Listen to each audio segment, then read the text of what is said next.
La pièce sentait encore le fraisier et les petits fours quand mon mari a fait glisser les papiers du divorce sur la table. Notre fils était assis dans sa chaise haute sous une banderole bleue et dorée joyeux 1 an, écrasant le gâteau dans ses petites mains pendant que 30 personnes applaudissaient et riaient autour de lui. Les collègues de Julien s'étaient rassemblés près du bar de la salle des fêtes louée pour l'occasion, tenant des flûtes de champagne en plastique. Ma sœur portait des cadeaux vers la table du fond. Sa mère prenait des photos. Et là, en plein milieu de la fête du premier anniversaire de notre bébé, mon mari m'a souri et a dit « Je crois qu'il est temps d'arrêter de faire semblant ». Au début, j'ai honnêtement cru qu'il plaisantait. Puis il a sorti un stylo de la poche de sa veste et a tapoté la pile de papier devant moi. Document de divorce. Mon estomac s'est noué si vite que j'ai eu l'impression de rater une marche dans le noir. Quelques personnes à proximité ont cessé de parler. Julien ne semblait pas du tout gêné. En fait, il avait l'air étrangement soulagé, comme s'il avait répété ce moment dans sa tête pendant des semaines. « Je garde la maison », a-t-il dit calmement. L'entreprise aussi. Et le Range Rover. Quelqu'un près du bar a laissé échapper un rire gêné, pensant peut-être que c'était une sorte de très mauvaise blague. Ce n'était pas le cas. Julien s'est penché et a baissé la voix juste assez pour paraître cruel plutôt que bruyant. « Tu gardes le bébé. » La pièce est devenue silencieuse autour de nous. Même maintenant, quand je repense à ce moment, je me souviens du son qui a remplacé toutes les conversations, le bourdonnement des néons au-dessus de la cuisine de la salle. C'est le bruit que fait un cœur brisé. Des néons qui bourdonnent et mon fils tapant joyeusement ses mains couvertes de crème sur sa tablette pendant que mon mariage s'effondrait devant tous ceux que nous connaissions. J'ai baissé les yeux sur les papiers. Mon nom était déjà proprement dactylographié à côté des lignes de signature. Julien avait tout préparé. J'aurais dû pleurer. Honnêtement, une part de moi en avait envie. Je voulais lui hurler dessus pour m'avoir humilié en public. Je voulais lui jeter les papiers au visage et lui demander comment l'homme qui m'avait tenu la main dans la salle d'attente du CHU avait pu devenir quelqu'un que je reconnaissais à peine. Au lieu de cela, j'ai pris le stylo. La pièce entière me regardait. Les jeunes collègues de Julien restaient figés près de la table des boissons. Une des femmes de la comptabilité avait l'air horrifiée. Ma sœur a commencé à marcher vers nous, mais j'ai subtilement secoué la tête. Pas encore. Mes mains ne tremblaient pas quand j'ai signé. Une page, puis une autre, puis la dernière. Julien a cligné des yeux, surpris. Je crois qu'il s'attendait à une dispute, peut-être des larmes, peut-être des supplications. Mais après 15 ans de mariage, j'avais fini par apprendre quelque chose d'important sur mon mari. Rien n'effrayait plus Julien que le silence. Je lui ai repoussé les papiers. Puis je l'ai regardé droit dans les yeux et j'ai dit doucement, « Tu n'as aucune idée de ce que tu viens de faire. » Pour la première fois de la soirée, son expression a changé. Juste un peu. De la confusion. Puis la musique a repris car quelqu'un, Dieu le bénisse, a dû se rendre compte que le silence était devenu insoutenable. Les gens ont lentement recommencé à faire semblant que tout était normal. Mais plus rien ne serait jamais normal. Je me suis levé, j'ai essuyé la crème sur la joue de mon fils et je l'ai pris dans mes bras. Julien ne m'a pas arrêté. Ça a fait plus mal que les papiers. Dehors, l'air de fin septembre semblait froid contre ma peau. J'ai attaché Léo dans son siège auto avec des mains qui tremblaient tellement que j'arrivais à peine à boucler le harnais. Ma sœur Chloé s'est précipitée dehors derrière moi. « Camille » a-t-elle murmuré, le souffle court, « qu'est-ce ce qui vient de se passer bordel ?» J'ai regardé droit devant moi à travers le pare-brise. Je crois que mon mariage vient de se terminer. Non, a-t-elle dit doucement, je crois qu'il est terminé depuis longtemps. C'était ça, le plus terrible. Elle avait raison. Les signes étaient là depuis des années. Julien et moi nous sommes rencontrés quand nous avions tous les deux 26 ans, bien avant que Construction Beaumont n'existe. Avant le grand bureau, avant les voitures de luxe, les tournois de golf et les montreurs de prix dont Julien ne pouvait soudain plus se passer. À l'époque, il n'était qu'un artisan menuisier avec des mains calleuses et des rêves impossibles. Et je l'aimais pour ses rêves. Nous avions tout construit ensemble, à partir de rien. Pendant que Julien gérait les équipes sur les chantiers, je gérais la paperasse. Je m'occupais des factures sur la petite table de notre cuisine après avoir enchaîné des gardes de 12 heures à l'hôpital. J'ai appris à utiliser des logiciels de paie à 2 heures du matin parce que nous n'avions pas les moyens de nous payer un expert comptable. J'équilibrais les budgets de l'entreprise tout en étant enceinte, nauséeuse et épuisée. Quand sa mère est tombée malade il y a 3 ans, je l'ai conduite à chaque rendez-vous médical pendant que Julien voyageait pour le travail. Je me disais que le mariage impliquait des sacrifices. Je n'avais simplement jamais réalisé que je serais la seule à en faire. Les choses ont changé quand l'entreprise a pris de l'ampleur. Au début, c'était subtil. Julien a commencé à accorder plus d'importance aux apparences. Les costumes sur mesure ont remplacé les vieux jeans de chantier.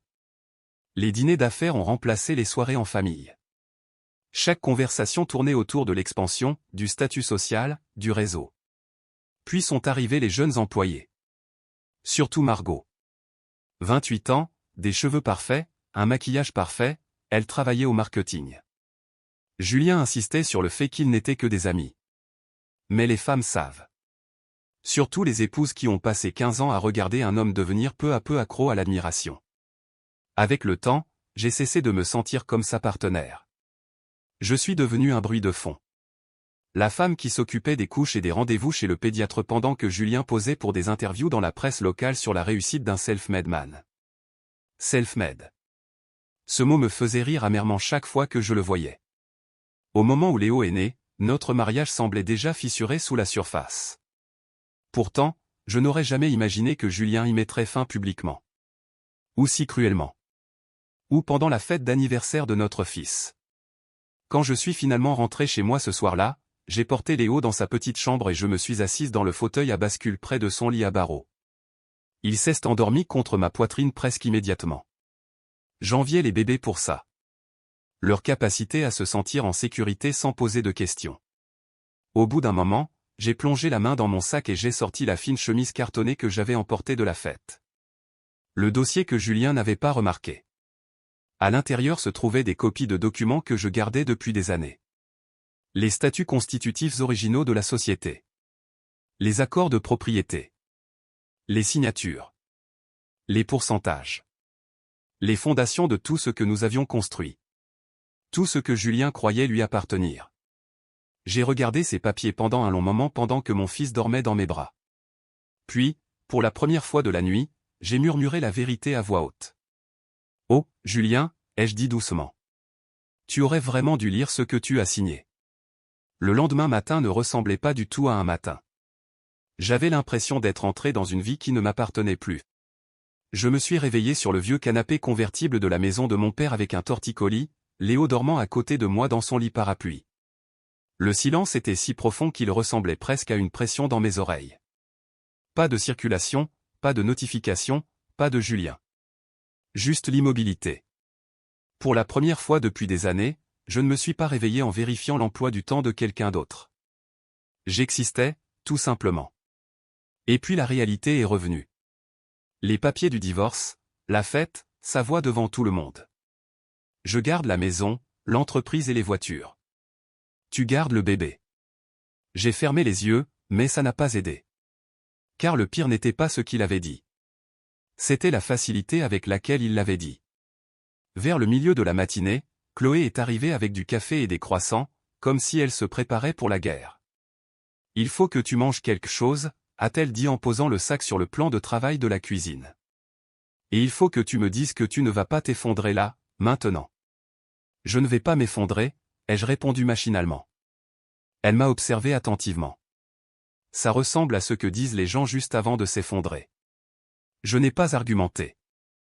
Au lieu de cela, j'ai ouvert mon ordinateur portable. Il n'y a pas eu de pleurs, pas d'effondrement dramatique, juste de la concentration.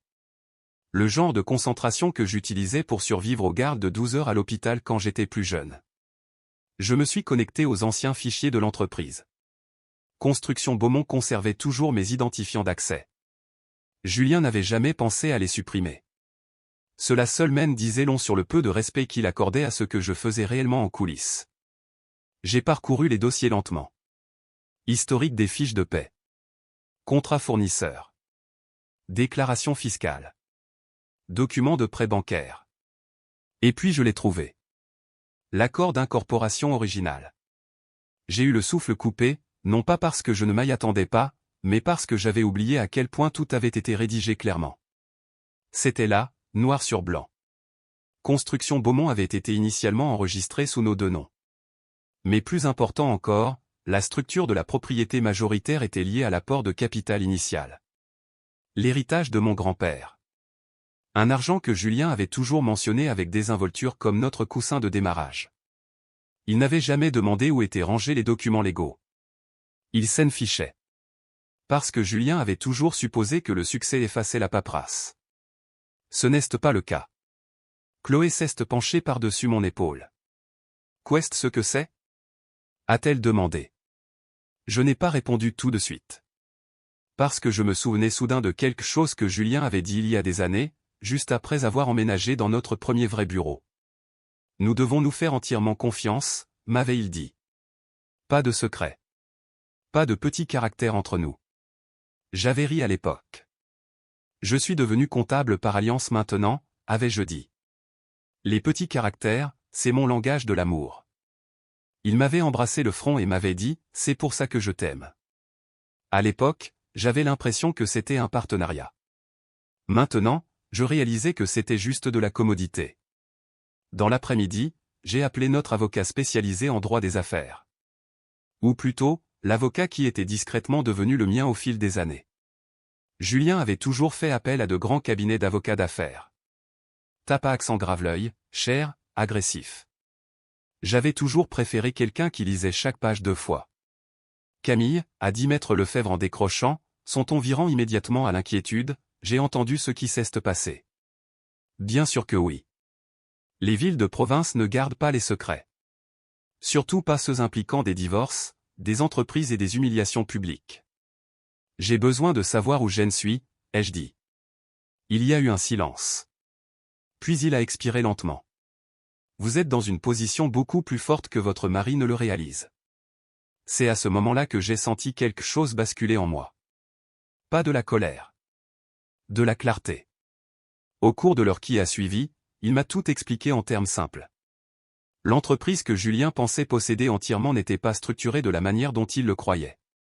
La propriété n'était pas basée sur qui dirigeait les opérations quotidiennes ou qui signait des chèques devant les caméras. Elle était basée sur la répartition des parts sociales.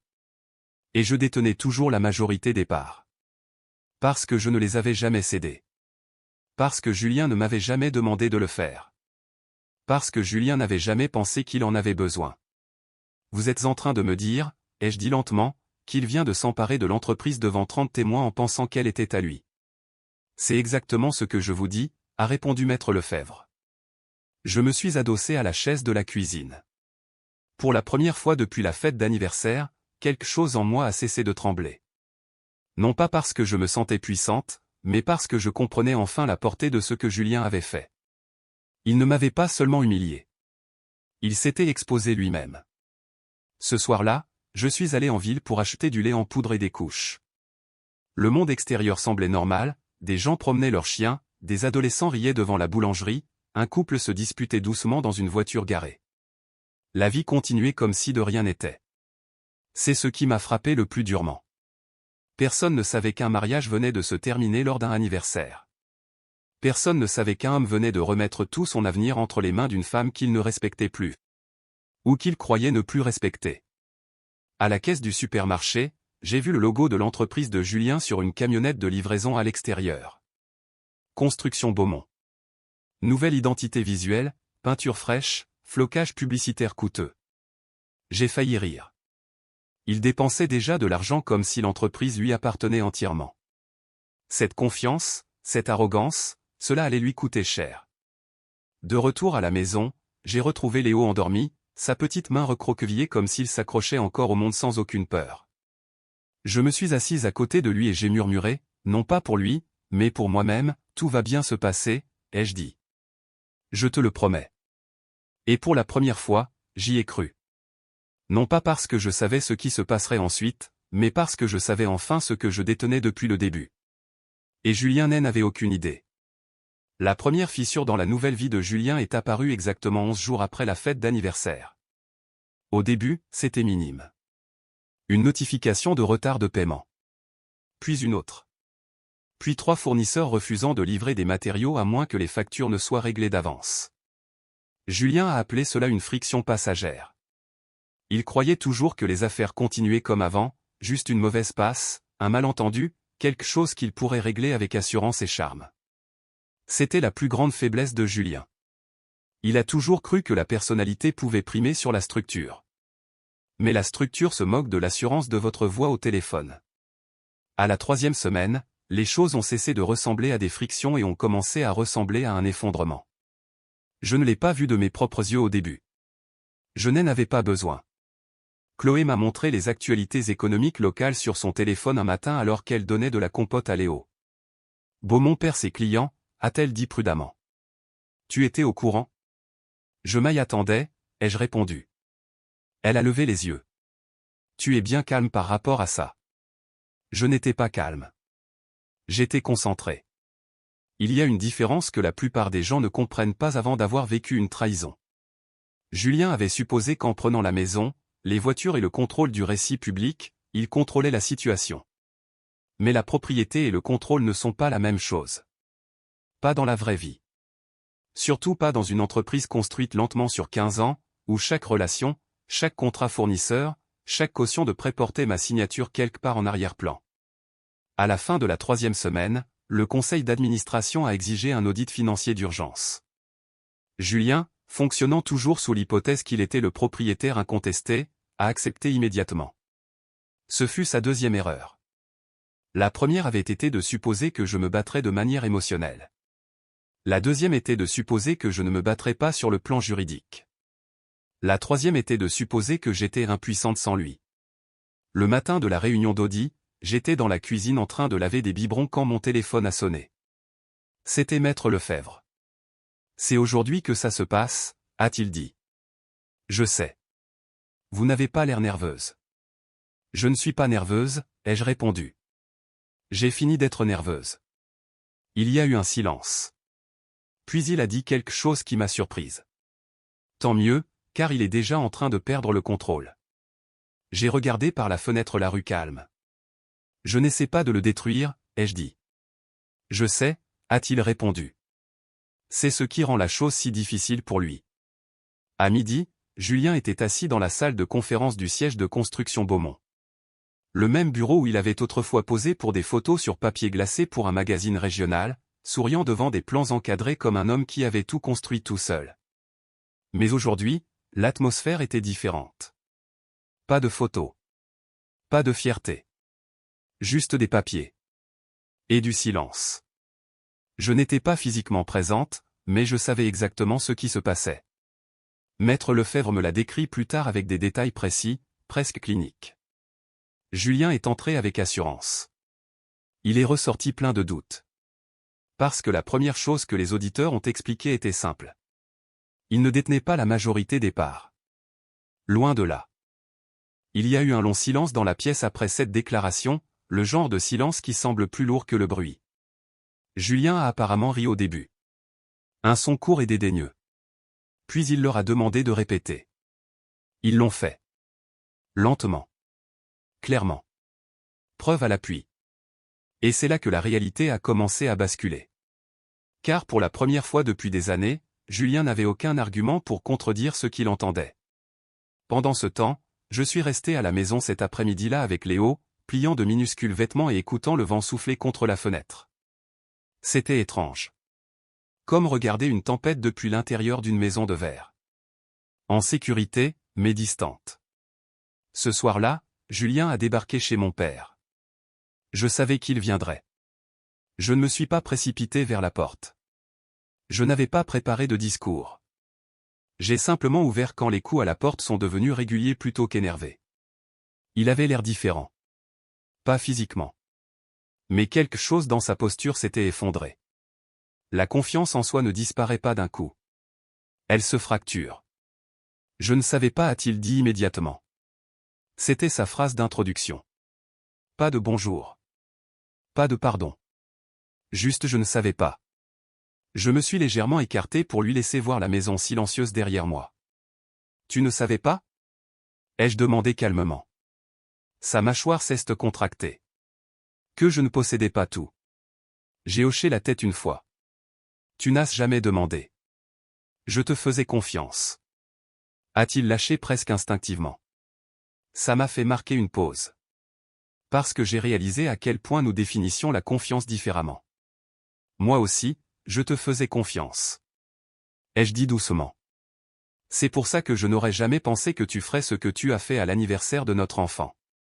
Son expression a changé à ces mots. Quelque chose ressemblant à des regrets a essayé de faire surface. Mais la fierté l'a combattu immédiatement. J'étais en colère. A-t-il dit. Je me sentais pris au piège. Tu n'étais pas pris au piège. Ai-je répondu. Tu étais impatient. Cette phrase a fait plus d'effet que je ne l'espérais. Pendant un instant, aucun de nous n'a parlé. Depuis le salon, je pouvais entendre Léo s'agiter, émettant de petits sons en se réveillant de sa sieste. La vie qui continue. Malgré tout. Julien a regardé au-delà de moi vers le parc pour enfants, puis m'a regardé à nouveau. Je ne voulais pas te faire de mal. A-t-il dit. Et pour la première fois depuis que tout cela avait commencé, j'ai cru cette partie de lui. Mais l'intention n'efface pas l'impact. Tu ne m'as pas seulement fait du mal. Ai-je dit doucement. Tu m'as effacé devant des gens qui m'ont regardé tout construire à tes côtés. Silence à nouveau. Plus long cette fois. Dehors, le vent s'est un peu levé, frôlant la façade de la maison. Julien a finalement parlé. Alors, qu'est ce qui se passe maintenant? Je l'ai regardé pendant un long moment. Sans colère. Sans satisfaction. Avec quelque chose qui ressemblait davantage à de l'épuisement. Maintenant, ai-je dit, tu apprends ce que ça fait de reconstruire quelque chose que tu croyais déjà posséder. Il n'a pas répondu. Il est resté là, réalisant trop tard que la vie qu'il avait abandonnée n'était pas détruite à cause de moi. Elle était détruite à cause de ce qu'il avait choisi de croire. Julien n'est pas revenu le lendemain. Ni le jour suivant. Mais le silence qu'il a laissé derrière lui n'était pas la paix. C'était de la pression. Parce qu'une fois que vous avez vu la chute de quelqu'un commencer, vous ne pouvez pas ignorer le rythme qu'elle prend. Les appels manqués, les emails envoyés tard dans la nuit, les mises en demeure arrivant dans des enveloppes de plus en plus épaisses, les rumeurs qui commencent à circuler dans une petite ville de province comme la fumée à travers les fissures d'un mur. Construction Beaumont ne cesse pas effondrée du jour au lendemain. Elle cesse détricoter. Lentement. Publiquement. Et douloureusement. J'ai essayé de garder une vie simple pendant cette période. La routine matinale avec Léo, les lessives, les courses, la paperasse qui n'avait rien à voir avec la vengeance, le mariage ou le pouvoir. Mais de temps en temps, j'entendais quelque chose. Tu as appris que Julien a perdu le contrat du lotissement? On dit que la banque a gelé sa ligne de crédit. Il s'est encore disputé avec le conseil d'administration. Et à chaque fois, je ressentais quelque chose d'inattendu. Pas de la satisfaction. Pas de la haine. Quelque chose de plus lourd. Du chagrin. Parce qu'il fut un temps où Julien et moi n'étions pas comme ça. Nous étions fatigués, fauchés et pleins d'espoir, d'une manière que seuls les jeunes connaissent avant que la vie ne leur apprenne à quel point l'espoir peut être fragile. Je me souviens d'une nuit, il y a des années, alors que nous montions encore l'entreprise depuis le bureau dans notre garage. Nous avions mangé des kebabs bon marché par terre parce la table de la cuisine était ensevelie sous les factures. Julien s'était adossé au mur, épuisé, et avait dit, un jour, on repensera à tout ça et on en rira. Je l'avais cru. Vraiment. Mais le succès ne détruit pas les gens d'un seul coup. Il modifie la direction de leur attention. Et l'attention de Julien s'était lentement détournée de nous, de la maison. Éloignée du partenariat. Vers l'admiration. Vers la validation. Vers des gens qui lui disaient qu'il était impressionnant au lieu de lui rappeler qui il était auparavant. Margot faisait partie de ce monde-là.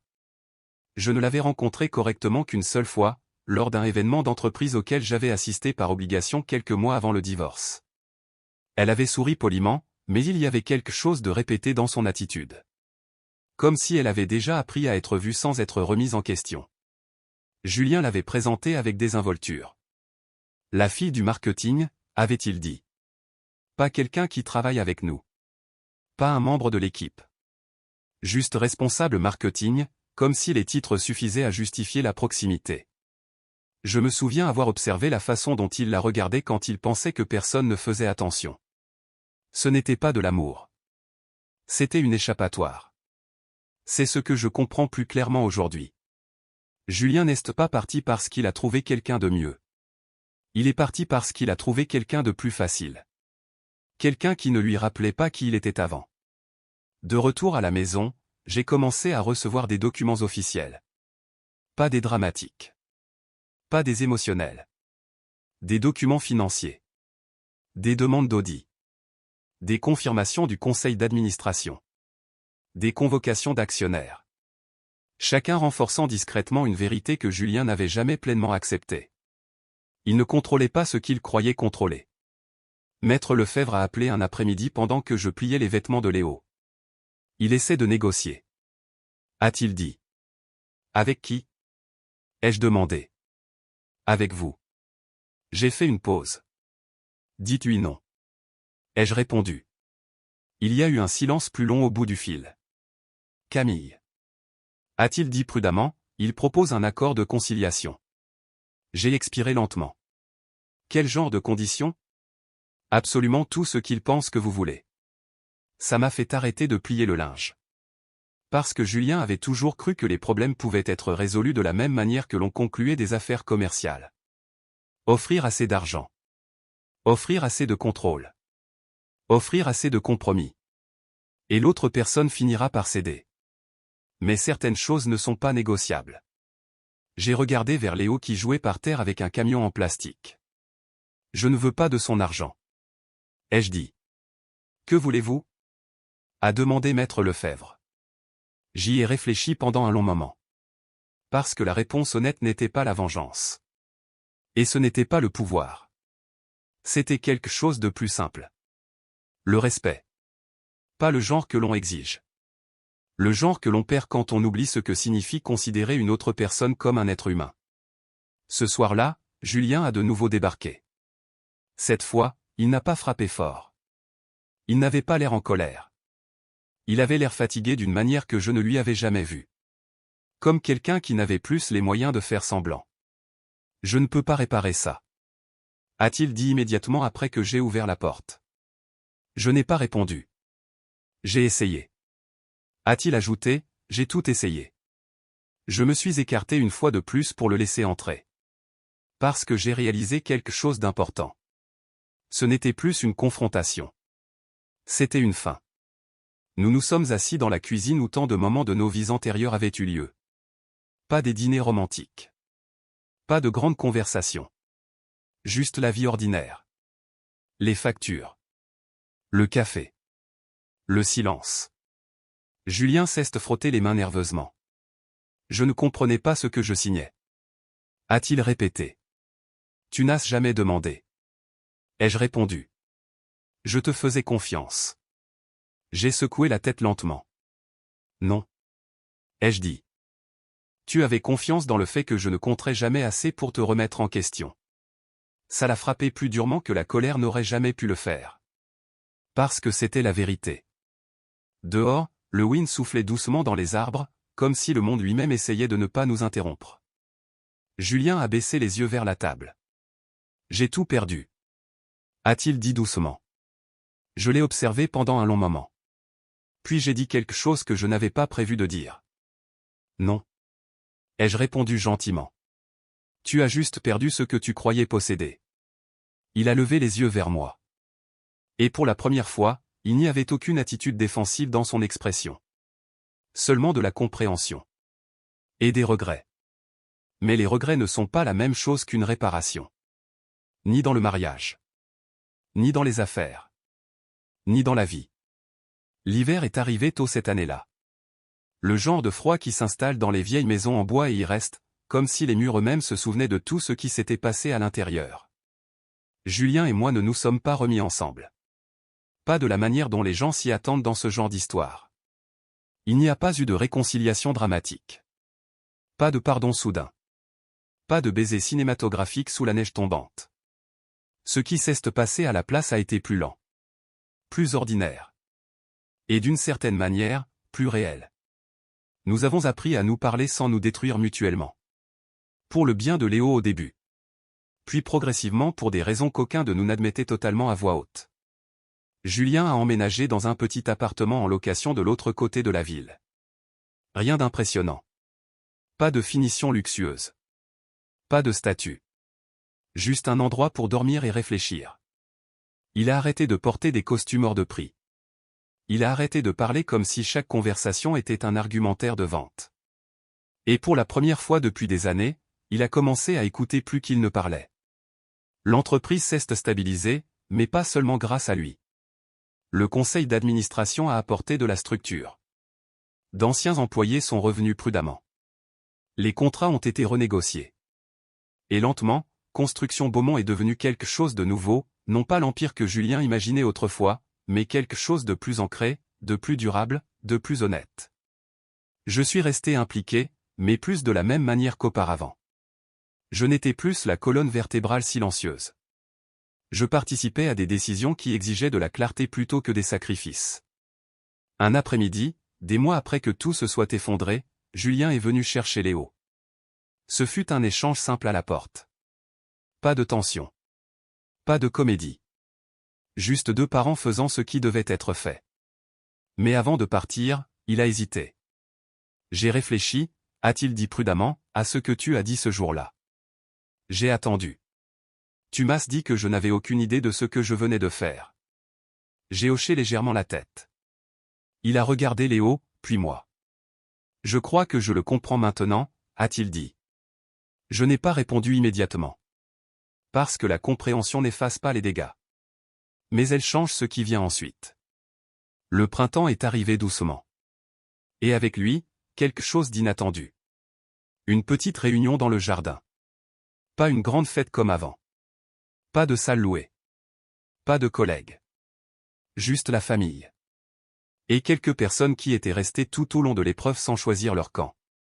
Léo fêtait ses 2 ans ce jour-là. Il courait pieds nus sur l'herbe en riant, poursuivant un ballon qui refusait de rester en place. Julien se tenait à quelques mètres de moi, le regardant. Pendant un long moment, aucun de nous n'a parlé.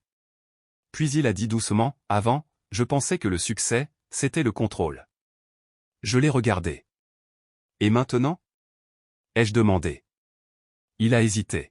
« Maintenant, je pense que cela signifie ne pas perdre les gens qui seraient restés si on y avait prêté attention. » Cela est resté entre nous un instant.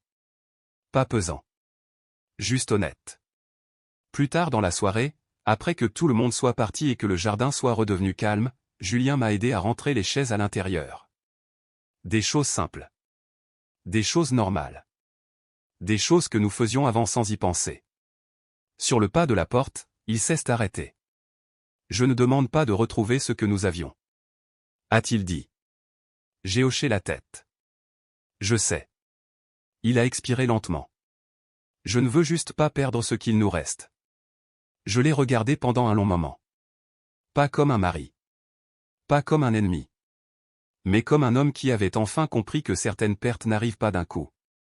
Elles arrivent lentement, au moment où l'on cesse de prêter attention à ce qui compte. On ne peut pas réécrire l'histoire. Ai-je dit.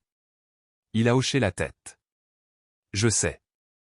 Mais, ai-je ajouté après une pause, nous pouvons décider du genre de parents que nous allons être à partir de maintenant. Quelque chose dans son expression s'est adouci. Alors je veux faire ça bien, a-t-il dit. Et pour la première fois depuis longtemps, je l'ai cru. Non pas parce que tout était réparé. Mais parce que plus rien n'était caché.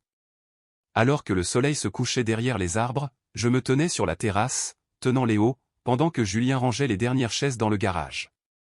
Le passé était toujours là. Il le serait toujours.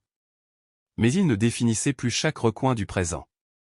Parfois, la guérison ne ressemble pas au pardon. Parfois, cela ressemble à deux personnes qui apprennent à ne plus se faire de mal. Et parfois, la leçon la plus difficile de toutes est celle-ci, l'amour seul ne suffit pas à maintenir une famille unie. Mais l'honnêteté, peut-être bien. Si vous avez déjà regardé quelque chose que vous avez construit lentement s'effondrer, vous savez à quel point il est facile de vouloir se venger. Mais parfois, ce qui vous sauve n'est pas du tout la vengeance. C'est de comprendre ce que vous avez encore le pouvoir de protéger. Et de choisir cela à chaque fois.